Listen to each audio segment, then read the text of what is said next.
want to thank everybody for coming to the press conference. It means a lot to us. We're excited about being being members of the Southeastern Conference. It's the best baseball conference in the country. 4 out of the 5 last national champions come from this conference, and we play 4 or 5 of them at L. Dale Mitchell this year.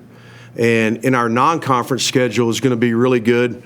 We're actually going to play the last 5 national champions. I think our non-conference schedule is going to prepare us for our conference. So I'm really excited about our team. The guys came back for the spring ready to go, especially our offense has. And I think that's been exciting. You know, with the weather, it's up and down every day. It's Oklahoma, and we're an outside sport. So, you know, some days it'll be 80 degrees and some days it'll be misting and snowing and everything else. So kind of we've had some guys under the weather at times, but it's been really good, and we're excited about, you know, I think everybody understands what our culture is, how we go about our practice. Fall went really well. We came through the fall break into the spring break healthy, which is exciting for us, and looking forward to this spring, looking forward to the excitement of our new kind of updated facilities with right field, loge boxes, and those things. I think it's going to add some fan experiences, different experiences. Playing in the SEC conference is like playing it's like playing in a football environment. I've said it a lot of times, in a baseball arena. So we're excited about that. We're excited about our fans.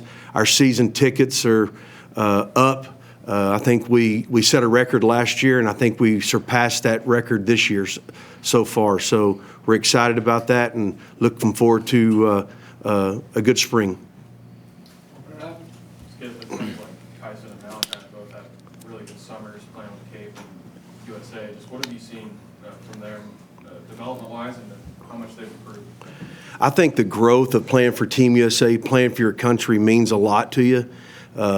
And I think they understood that. You know, them going to the Cape, how they go about their business every day. It really, what it does is their leadership sets a standard in our program for our other pitchers and our other players, how they go about their business.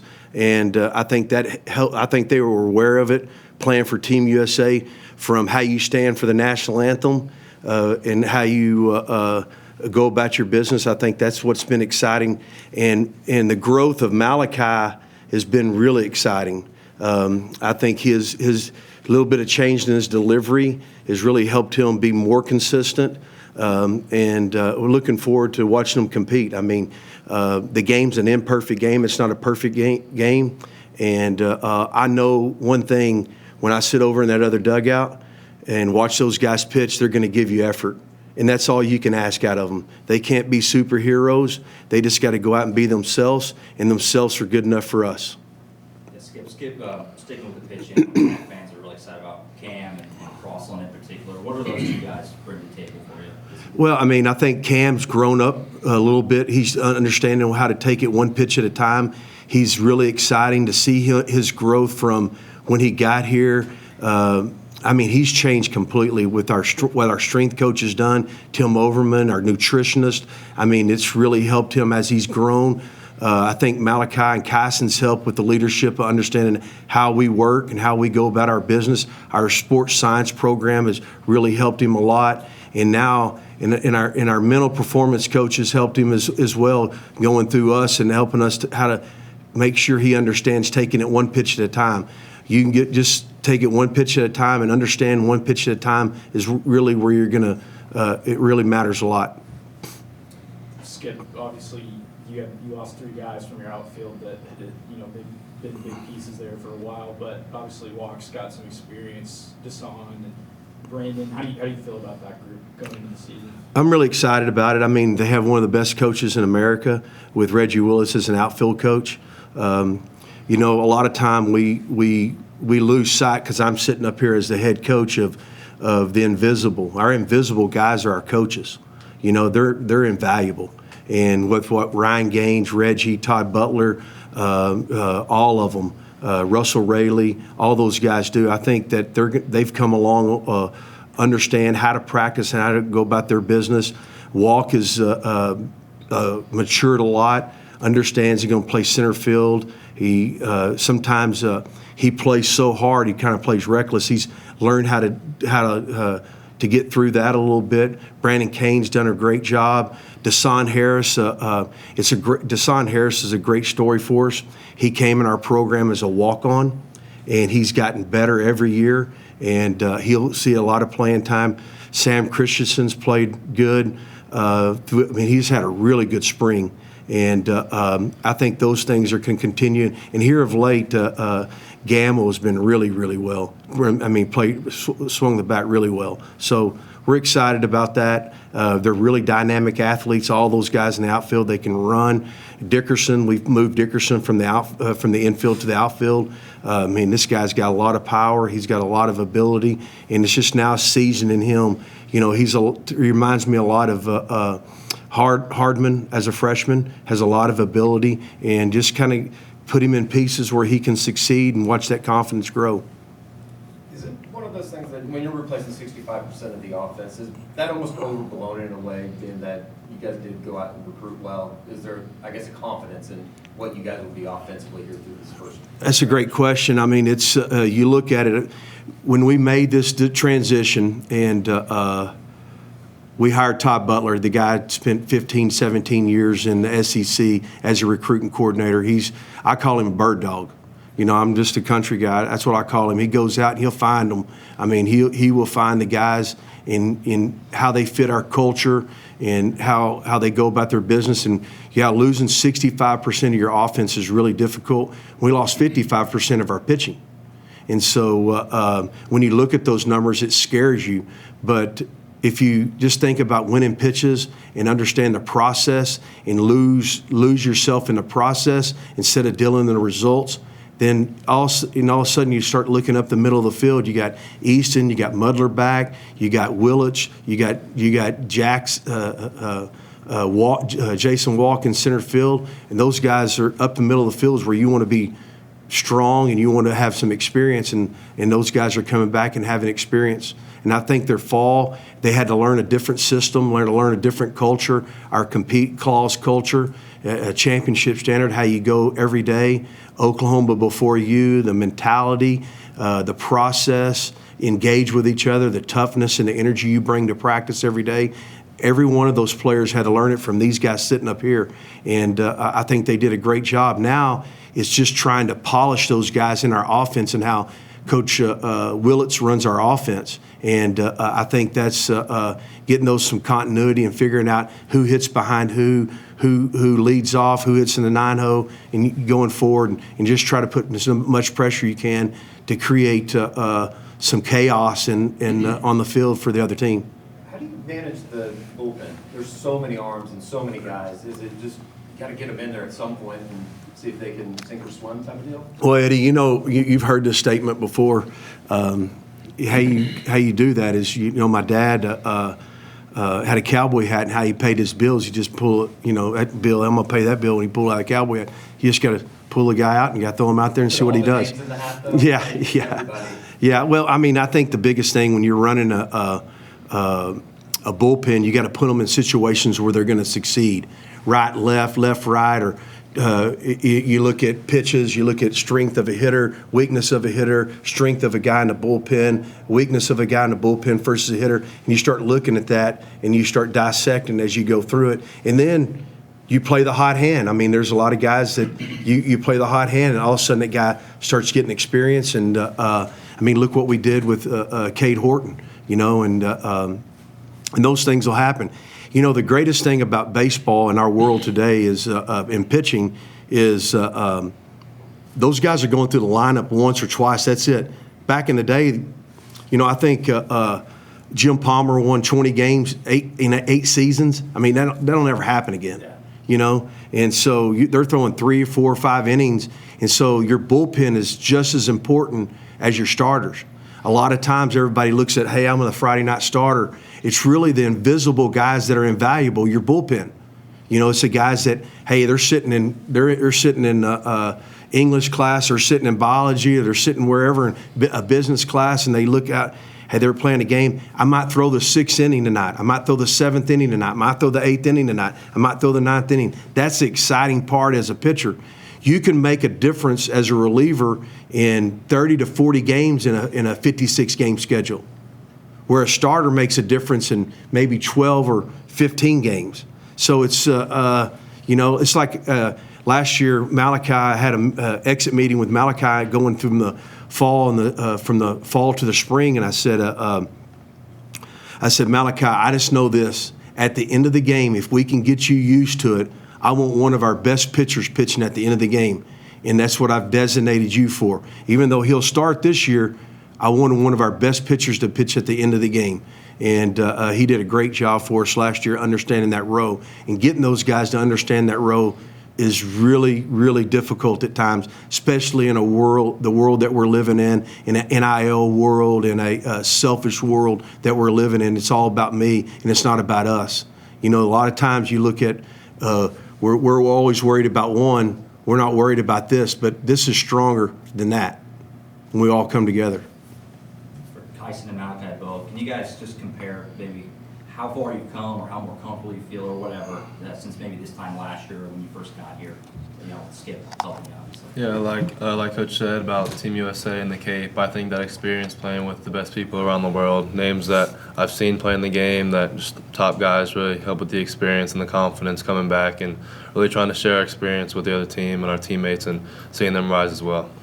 No, definitely piggybacking off him, just knowing that my name was called to be on the biggest stage of the biggest names, really was a big confidence boost, and knowing that my name is on that USA jersey, just coming back here, knowing what I can bring to the table with my guys, trying my best to be a leader and show what we can do this year. I've got a ton of confidence in this team, big brotherhood here, compete every day. Love it here. I feel like we can be really great this year. Probably one of the coolest experiences I've ever had was last year when I got the phone call that those guys were going to play on Team USA. I called them both in my office, and I get kind of emotional about it because you see guys get called in the big leagues. I've had a lot of guys call me at night. Hey, I'm getting to go to the big leagues. Well, when they heard their name getting for Team USA, and Easton's played on Team USA at a younger age. When they got that opportunity, it was like they were so excited. It was like, wow. It means so much for them to play for their country. It was incredible to see their reaction to it. Easton, I guess for you, obviously you had a really big season at the plate last year. What are some of the things maybe you've been tinkering with this offseason to kind of be able to build on that? Just getting through the offseason, I understand who I am as a player, and it's really just continue to work on the mental side of it. You are who you are as a player. I think at this level and even the next level, the skill gap's so small that it's one of those, it's really half the time not physical. It's all mental. So it's how can I be the strongest I can in between the years and understand that my game will be my game and trusting that, trusting my work and trust what I do off the field, but make sure I'm really strong in between the years. So once the game gets going, I can continue to be within who I am and not try to do too much. Skip, you briefly touched on the upgrades coming to LDM Mitchell Park. What does that increased fan engagement do for this team? If you were around our baseball team in 22, in every big environment that they played in, they played really well. And I think the more that fan experience can get into it, and they're gonna see it when one of these teams come in here and there'd be a lot of other fans here, they'll see that experience. You go to some of these SEC deals, it looks like Lloyd Noble out in the parking lot. There'll be barbecue pits going crazy, and it's exciting. It gets really exciting. I think they'll elevate their game. It'll help them prepare them for the next level, understanding, hey, it's really just about being in control of yourself, making one pitch at a time. That's really what it's about. We always look at them, and I think they're still amateurs. And if we can teach them, it's going to help them further down the road. We're here as teachers to do it. I was excited. Our team GPA this year was a 3.3 in the fall. We've done something to change their life. And whether it's teaching them about changing the flat to understanding going one pitch at a time, that's what we're we're put on earth is to help people. That's what I was anyway. Yeah, but you got like 13 true freshmen on the roster. You just talk about how they've been coming along this spring and just how they've really helped the roster get better. Yeah, I think Coach Butler did a great job of going out and finding the freshmen that fit our culture and how we go about our business, whether it's athletically or on the mound. I think they've experienced a lot, and they've had really good experiences. Catalano's really come on. Barfield has really come on. Dickerson, those guys have really done a great job as we go through it. I mean, I can name a lot of them if I just sit here for a while, but I think those guys have really grown as they've gone through this. I think with Kyson and Easton and Malachi's leadership and Crooks's leadership and Jackson Willis's leadership have helped those guys understand how you go about your business on a daily basis, setting routines, understand what routines are, and getting better every day. What kind of qualities did Jackson Willis have a year ago at this time that maybe you see in some of these freshmen that will need to transfer over that make that transition easier, I guess, into college baseball? I think being baseball players, understanding how to play the game, understanding what one pitch means, understanding how important the out is, understand where they're at on the field, not trying to do too much. I think where Jackson fit into that really well. I hope I'm answering the question right, but I think that he understood how to play the game. And I think some of those guys that we have right now, especially on the mound, they understand that role. And they've done a really good job with understanding that role. I think like we have Riley Leininger, he missed most of the fall with an injury. He's gotten better every day that we walked out there. Cole Hansen has gotten better under him and Carmichael's and Mudler's tutelage, and I think they've really grown a lot. Are they just ready to play yet? Might not, but if you can throw them in there, if they can be like I explained to these guys the other day, 1988, the Dodgers won the World Series, and they had a group called the Stuntmen. And Mickey Hatcher, a graduate from OU that played baseball at OU, was the leader of the Stuntmen. If a guy had to take a day off, those guys are ready to play. I think those guys got to be ready to play every time. And really what they're accountable for is pushing their teammates. You know, that's the biggest thing. If you can push your teammates to get better, then we've got a great culture. Jason Walker, pretty good example of that and what he had to do a year ago. Jason Walk, John Spikerman, Easton Carmichael, even though Easton played a lot as a freshman, those guys, I mean, you can see it, like Jackson Nicholas with Diego. I mean, I could name a lot of them. And, I mean, Jake Bennett. I mean, Jake Bennett was one of those guys we'd thrown on Tuesdays. Yeah. You know, and all of a sudden he went from Tuesday to Sunday starter to Friday night starter, going in the 50th pick in the draft I mean, the guy could have a chance to pitch in the big leagues the next couple of years. Just for the players, what newcomers have really stood out swinging the sticks so far? I can go first. I'm thinking of our starters that we have like really set up to go from day one. Dawson Willits, again, he's tough out pitching to him, especially on the bases. Real athletic guy. He's stealing every bag, every attempt he gets on base. He's stealing bags. He's just a ball player. Pretty much everyone that I throw to, everyone's a tough out in the box. We got some sticks, but especially on the base path with Reggie, we don't want people on base for playing against us. No, definitely. Especially Dawson Willis, really good, hard out. I mean, a lot of power, really disciplined up there. We preach discipline. It's never easy out. They swing at good pitches. They take the bad ones. I'd say Kyle Branch, freshman, really hard out. He's a gritty guy. I mean, he'll take it off your teeth for you. I mean, it's just hard outs up and down the lineup. Even guys that might not see the field, they're never just going to sit there and let me mow them down. I mean, it's a hard out, fighting off every pitch they can.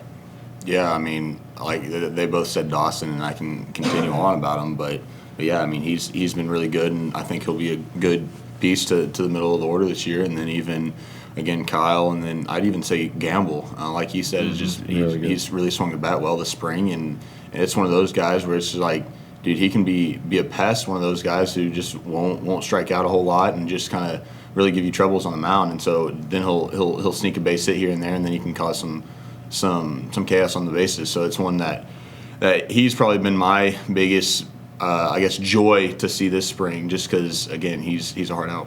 I'd also say Sam Christensen swinging the bat really well coming back from this fall. I mean, that guy's average XFIO this spring is probably 101. I mean, a lot of power up and down the lineup. I can go down our whole lineup talking great about everybody, but I mean, a few of those guys stood out really great for us this spring. What's funny is you hear I hear everybody talk about our offense. We got two of the best pitchers that I've coached in 35 years sitting to my right, and they're telling you what they're feeling. So, I mean, I'm not saying we're going to go walk out there and score 12, 15 runs a game. I mean, it is what it is. Baseball is baseball, and they're going to be – they're coached right, they're disciplined, they're going to get after it. Skip, you had Nesta on the roster last year, and then you get Taylor Tatum in now. How do you feel like those two-sport guys are handling things? Nesta's gotten a lot better. I mean, he's grown a lot. He actually threw pretty good in the inter squad the other day. Taylor is fighting a little bit of tendonitis in his knee, and you could see the athleticism that he has. He actually has learned a lot in our program and how we go about our business every day. I think his growth is really more going to see it here in the near future. He has some good at bats, and those guys are lifting weights in the morning with football, coming over to baseball. It's been a really good eye opener for them to how they got to really understand their nutrition, their sleep, and all the stuff, how they go about their business. But both of them are dynamic athletes. Nesta's like it's kind of he plays defensive end, and but he pitches like he's calm. I would think defensive end he's going to be slinging snot, right? But he's really calm on the mound. It's been interesting to watch, and he's gotten a lot better. They've grown a lot. I think Nesta's grown the most, but he's been in our program a lot more, and it's been fun to look at Taylor Tatum's smile. He's got he's happy-go-lucky. He gets after it. He's physical, and it's going to be exciting. Kyson, can you talk about Easton and what makes him the player that he is, and how he helps just the team overall and helps you too? No, absolutely. He's gotten so much better catching-wise. I mean, love throwing to him. He receives everything, keeps it all in front of him. Really, really outspoken. I mean, he's the one that's going to get on you. He's going to be the most supportive behind the dish. He's going to tell you need to do this now. I mean, really respectable guy, well-spoken, really big guy in the locker room, in the dugout. I mean, he's a guy you trust with everything. I mean, I trust his pitch calling. I don't shake too often. I mean, he's just a really, really good force for us. I mean, we really need a lot more guys like Easton Carmichael in our team. I mean, great leader, love throwing to him. I mean, he's the best we've got. Can't really add much to that. He really hit that on the nail. Left throwing to him, great guy, on and off the field, great for our team. For the players, I guess, kind of talk about taking a leadership role in this team. What do you guys, how do you feel about that? Like, what do you plan to instill in some of your players going into the season? Yeah, I can start with that. I mean, obviously, it's one of those of I was sooner born, sooner bred. So this place is my home, and so it's one of those of not only for me now and for the team now. Obviously, I want the most success for this program for the future, for now and for the future. So it's one of those of if I can get younger guys to understand what Oklahoma baseball is about, then that not only sets up now, but it also sets up the future. So it's one of those of I try to do the best I can day in and day out to instill those guys, because once I'm gone, once all three of us are gone, then those are the guys running the ship, right? So it's one of those of we try to instill that compete clause, and we try to instill kind of what we stand for offensively and defensively and on the mound. And so we try to show these guys how we've had success within the past few years so they can have success in the coming years. No, definitely. I mean, I would say Kyson and I are leaders through action more. We might not be the ones to call a team meeting and grill some dudes about it, but I mean, Skip says it all the time about how we go about our business, in and out. I mean, get there early, get our work done. I mean, it's really a professional take on what we do every day. We play catch the same way with high intent. I mean, it's intent through everything, and I know that, I mean, young guys, I mean, there's eyes on us all the time. They see it. They see the success that we've brought through our ability to go through our routines on a daily basis, and I feel like they can learn a lot. I mean, if they can take our mindset, they'll be able to grow exponentially. Yeah, I agree with what Easton said about kind of sharing our own thought process and trying to really instill that into other players. Like, I'll have an outing. If I have a bad outing, can't show it at all, got to tell the guys, like, I trust myself. I get hit around, so what? It's a game. Baseball's hard, so people get hit. You're not going to hang your head. Can't have that around the program. Can't be a cancer to the team. So really just share my mindset. If guys are doing really good, pat him on the back. Really try to pick his brain about his outing. Like, try to figure out what he's thinking on the mound, share what I would have done, what I really liked about his outing, what I think he could have done better, and just really trying to help our team. Yeah, adding on to that, we got a lot of guys eager to learn, especially young guys. I mean, knowing that Kyson and I have had success, they're not slow. They're not waiting to ask us around, ask us questions about what they should have done. I mean, they want to learn as much as we do, and we're happy to give them any insight that we can to make them the best players that they can be. For the Witherspoon friends as well, you didn't obviously go to baseball straight away. You had swimming and track and all your other sports before that. I was just wondering, how have those sports helped you develop your pitching game as well, if any way they have? I can say, like, just growing up, being athletic, really since birth, always moving around. I think it just helped with our physicality. I could say for me, like, holding my velocity throughout the innings. I think just my athleticism really just helps me keep that going, and really on off the field, just think I'm athletic. That's pretty much all I got. No, definitely doing all that definitely gives us more of a physical look. I would say we're pretty built guys, maybe not looking like your average pitcher, but I mean we throw harder because I would benefit it to the swimming and everything else we did growing up. I think it does nothing but help you doing all that, all the variety. Kyson, Malachi, what does it do to your confidence to have that family bond and know that the guy next to you is either has or is going through the same thing you are right now?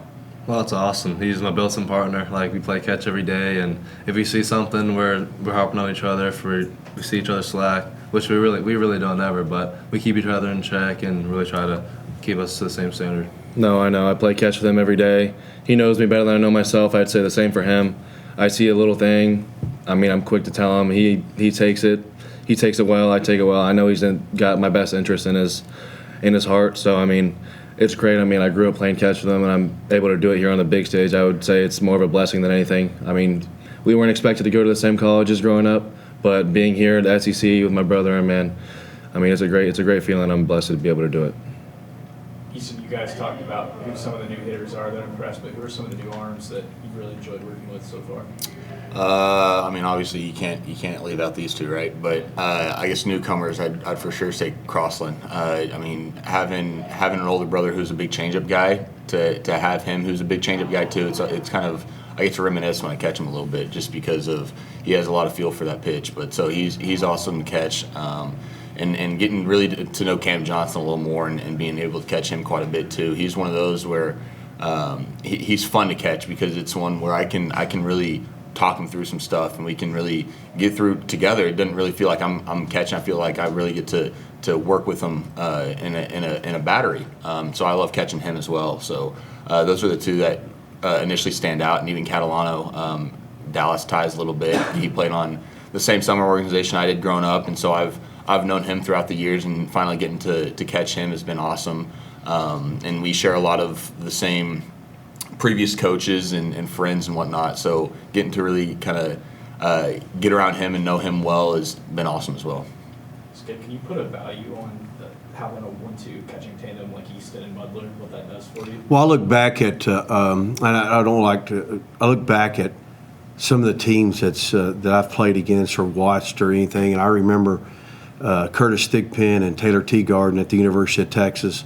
They're kind of the same. They're similar. I think Mudler and Carmichael are similar in that in regard, and it's been really fun to watch those guys, how they go about their business, and they're really good. I mean, you could pick either one of them. You just draw their name out of the hat, and they're going to work with the pitchers.